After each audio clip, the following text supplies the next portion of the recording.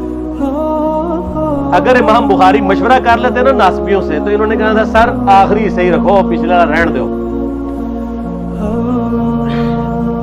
بلکہ پچھلے والا رکھو آخری والا رہن دو، کہ عائشہ دنیا اور آخرت میں۔ وہ حدیث گھڑنے کا میں آپ کو طریقہ بتاتا ہوں، کاٹ چھانٹ کرنے کا۔ وہ آدھی حدیثیں لکھتے ہیں نا، آدھی حدیث ایسے لکھتے ہیں امام بخاری کہ سیدہ عمار بن یاسر نے خطبے کے دوران فرمایا کہ سیدہ عائشہ دنیا اور آخرت میں تمہارے نبی کی بیوی ہے، بس۔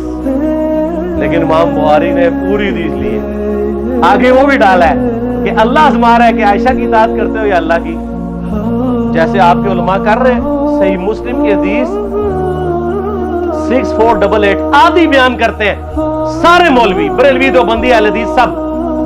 میرے صحابہ کو برا مت کہو، اگر تم میں سے کسی نے احد پہاڑ کے برابر بھی سونا خیرات کر دیا اور میرے صحابہ نے ایک مد یعنی 600 گرام خیرات کی، آدھا کلو، اس کے آدھے کو بھی نہیں پہنچ سکتے، بس۔ حالانکہ یہ مسلم کی حدیث سٹارٹ اس سے ہوتی ہے کہ عبد الرحمن بن عوف کو خالد بن ولید نے گالیاں دی جھگڑے کے دوران، حالانکہ دونوں مسلمان تھے، دونوں صحابی تھے۔ آپ نے حضرت خالد بن ولید کو بلا کے ڈانٹا، فرمایا تم میرے صحابہ کو برا مت کہو۔ تو خالد بن ولید نے تو آگے سے نہیں کہا حضور میں بھی صحابی ہوں۔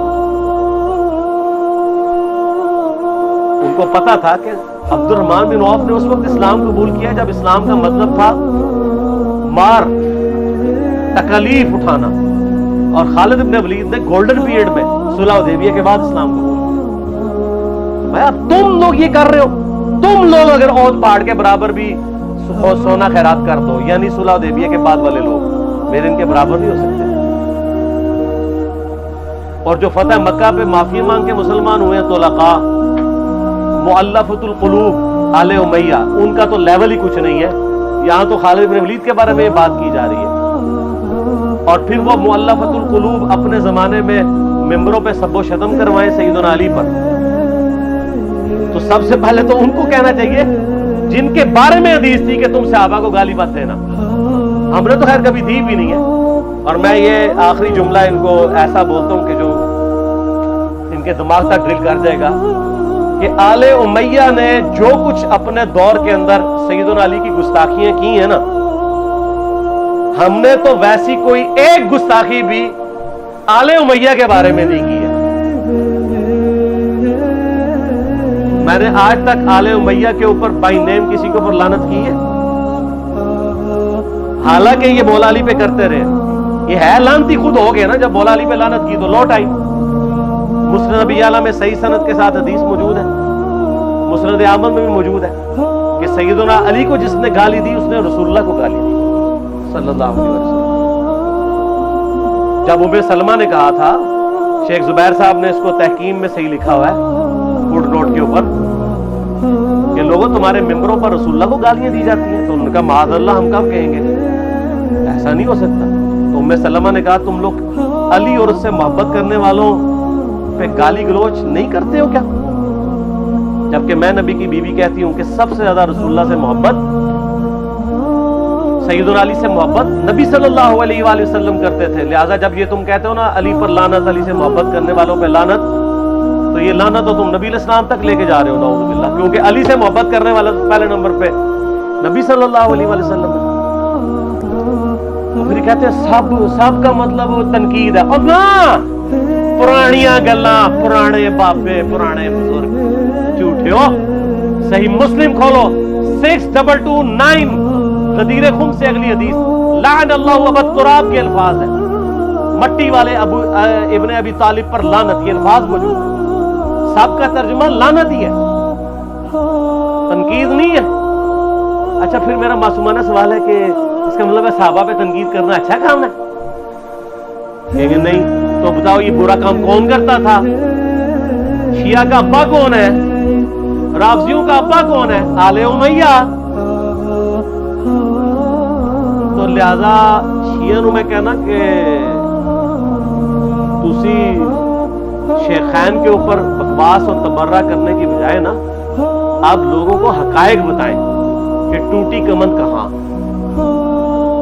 سب مجرمین آل امیہ ہے، اور یہ آل امیہ اور بنو ہاشم کی لڑائیاں نبی علیہ السلام کی بعثت سے پہلے چل رہی تھی، صدیوں سے چل رہی تھی۔ وہ تو پھر اللہ نے بنو ہاشم کو نبوت کے لیے چنا تو ان کو یہ پھر جیلسی ہضم نہیں ہوئی اور وہ چیز آگے چلتی رہی۔ خیر چھوڑ دیں، ایک تلخ ٹاپک ہے۔